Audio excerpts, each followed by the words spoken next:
এদেরকে হাত করা লাগাই দড়ি দি বান্ধি চট্টগ্রাম নিয়ে যাওয়া হয়। এই সন্দ্বীপটা একটা ইন্ডিপেন্ডেন্ট বার। এই বারটা বাংলাদেশের মধ্যে যতগুলি স্বাধীন বার আছে তার মধ্যে অন্যতম। এই বারের এই সন্দ্বীপে অনুমানিক বর্তমানে 5 লক্ষ লোক আছে। এই 5 লক্ষ লোকের বিচার ব্যবস্থার জন্য এইমাত্র একটি কোর্ট। পুলিশ যাদেরকে গ্রেপ্তার করে তাকে নিকটতম ম্যাজিস্ট্রেটের নিকট হাজির করতে হয় 24 ঘন্টার মধ্যে।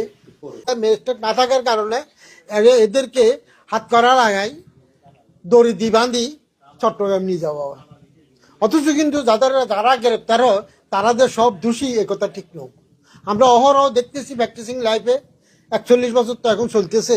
এই 41 বছরের ভিতরে দেখছি যে বহু নিরপরাধ লোক যাদেরকে মান ইজ্জত সব গেছে বাজার রশি বাঁধি তারা চট্টগ্রাম নিয়ে যা, সেখানে একটা অস্থায়ী কোনো কোর্ট থাকলে দিলে সেখানে জামিনের জন্য চেষ্টা করে। এতে গ্রেপ্তারকৃত পরিবারের এমনকি তাদের আত্মীয় স্বজন হিতাকাঙ্ক্ষী সবাই অত্যন্ত মর্মাহত, দুঃখিত এবং আর্থিকভাবে চরম ক্ষতিগ্রস্ত হয়। কাজে এখানে যিনি একজন বিচারক সবসময় সার্বক্ষণিক থাকা উচিত।